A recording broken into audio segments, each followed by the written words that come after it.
इतवार को उरण शेकापक्ष कार्यालय में नवनिर्वाचित ग्राम पंचायत सरपंच, उपसरपंच, सदस्य आदि का सत्कार तथा शेकापक्ष के महिला आघाड़ी, विभागीय सचिव एवं युवा संगठनों के पदाधिकारियों को नियुक्ति पत्र प्रदान करने का कार्यक्रम विधायक विवेक पाटिल की अध्यक्षता में आयोजित किया गया था।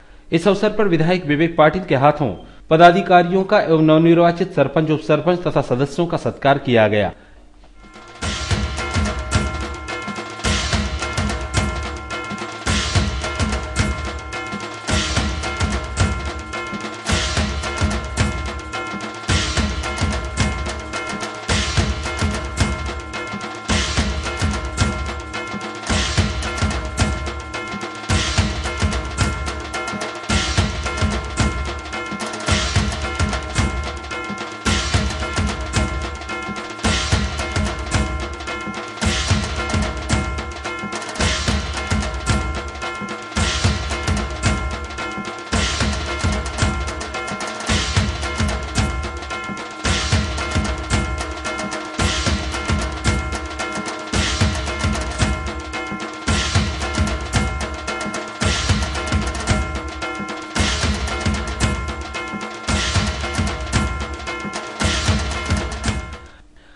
इस कार्यक्रम में उपस्थितों को संबोधित करते हुए विधायक विवेक पाटिल ने कहा कि आज की तारीख में प्रकल्प बाधितों को उनका अधिकार दिलाने के लिए शेकापक्ष के सिवा कोई चारा नहीं है।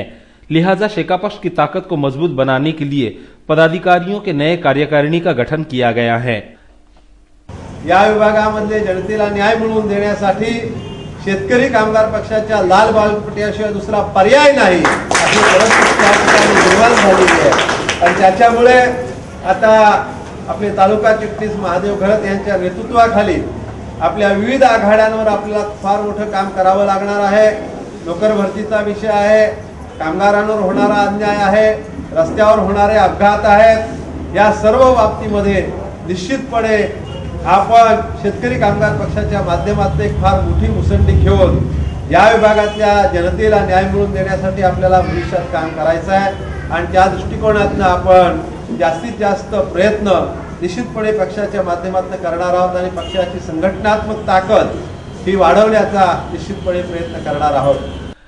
बड़तरफ ओएनजीसी और सीएफएस कामगारों के बारे में अपनी भूमिका स्पष्ट करते हुए श्री पाटिल ने कहा कि प्रकल्प बाधित हर कामगार हमारे परिवार का सदस्य है। उसकी हर समस्या सुलझाना हमारा दायित्व है। फिर चाहे उसके लिए न्यायालयीन संघर्ष करना पड़े तो हम करेंगे। विधानसभा में भी इस समस्या को सरकार के समक्ष रखेंगे और अगर जरूरत पड़ी तो रास्ते पर उतरकर हम आंदोलन करने के लिए भी तैयार हैं। या विभागातले कामगार असो, तरुण असो, नोकरीचा विषय असो, कामगारांचे प्रश्न असो, ह्याच्या बाबतीमध्ये शेतकरी कामगार पक्ष त्याच्या पाठीमागे खंबीरपणे उभा आहे। ही भावना सर्वांच्या मनामध्ये निर्माण करण्याचं आपल्याला काम करायचं आहे आणि त्या दृष्टिकोनातून इकडे बघा, नाही तर ते 10 लोक आहेत, आमचा काय संबंध आहे असला भाग नाही आहे। कारण या ठिकाणी अतिशय मोठं संकट आपल्या विभागातल्या कामगारांवर येऊ पाहते, त्याची अजून कुणाला फारशी दखल घेतली जात नाही।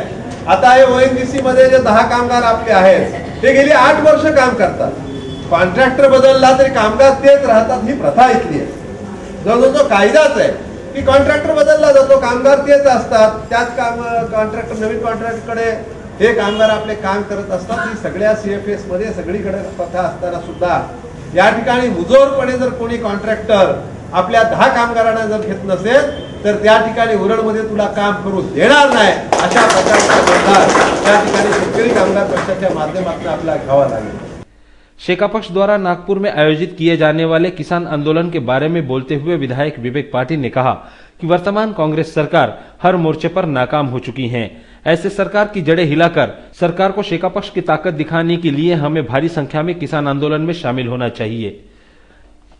आता एक विषय नागपूर येथे शेतकरी कामगार पक्षाने मोर्चा आयोजित केलेला आहे। या मोर्चामध्ये राज्याचे विविध प्रश्न त्या ठिकाणी आपण घेतलेले आहेत।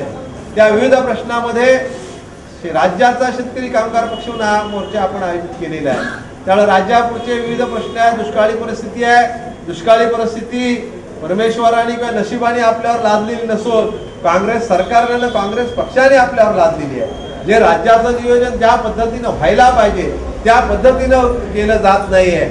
आपल्या उरण तालुक्यामध्ये सुद्धा पाण्याचे टँकर होते, पनवेल तालुक्यामध्ये पण 20 वर्षापूर्वी पाण्याचे टँकर होते, पण या ठिकाणी शेतकरी कामगार पक्षाचा आमदार असल्यामुळं, या ठिकाणी शेतकरी कामगार पक्षाच्या पंचायत समिती असल्यामुळं आज उरण तालुक्यामध्ये टँकर नाही.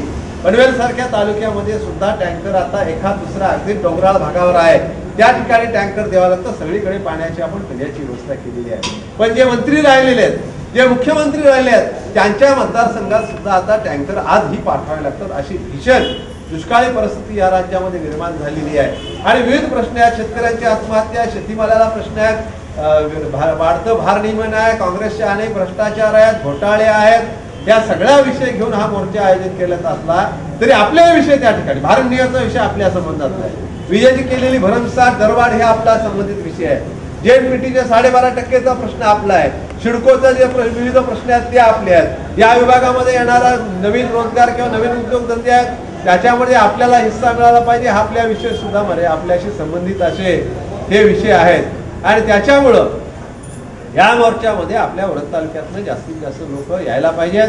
आणि दुसरं एक महत्वाचं आहे की शेवटी या महाराष्ट्रामध्ये शेतकरी कामगार पक्षाची ताकद किती आहे हे सुद्धा आपल्यालाही बघायचं आणि लोकांना देखील दाखवायचं आहे. हा सुद्धा विषय त्याच्यामध्ये महत्वाचा है। शेकापक्ष के महासचिव जयंत पाटिल की कार्यप्रणाली पर प्रकाश डालते हुए श्री पाटिल ने कहा कि जब से विधायक जयंत पाटिल ने महासचिव पद का पदभार संभाला है, शेकापक्ष में उन्होंने नई जान फूंक दी है। इसीलिए महाराष्ट्र का हर किसान अब शेकापक्ष से ही न्याय की उम्मीद लगाए बैठा है। कारण आपले जयंत पाटिल जेव्हा राज्याचे सरचिटणीस झाले 2 वर्षापूर्वी, तेव्हापासून संपूर्ण महाराष्ट्रामध्ये अगदी विदर्भ, मराठवाडा, पश्चिम महाराष्ट्र, खानदेश या संपूर्ण प्रदेशामध्ये सातत्याने त्या ठिकाणी जाऊन बैठक घेऊन पक्ष संघटन वाढीचं काम त्यांनी केलेलं आहे। काटोल सारखी नगरपालिका शेतकरी कामगार पक्षामध्ये विदर्भातली आलेली आहे, तर मराठवाड्यातली बिलोली सारखी नगरपालिका शेतकरी कामगार पक्षाच्या ताब्यात त्या ठिकाणी आलेली। इस कार्यक्रम के लिए विधायक विवेक पाटिल सहित शेकापक्ष के तालुका सचिव महादेव घरत, कर्नाला स्पोर्ट्स एकेडमी के उपाध्यक्ष रविशेठ पाटिल, वरिष्ठ कार्यकर्ता काका पाटिल, पंचायत समिति की उपसभापति निर्मला घरत, सदस्य माया पाटिल, कार्यालयीन सचिव मुकुंद पाटिल, महिला आघाड़ी की शहर अध्यक्षा नैना पाटिल, तालुका अध्यक्षा सुज्वला काजरोलकर, नरेश म्हात्रे, सपना गायकवाड़ आदि सहित शेकापक्ष के कार्यकर्ता एवं पदाधिकारी बड़ी संख्या में उपस्थित थे।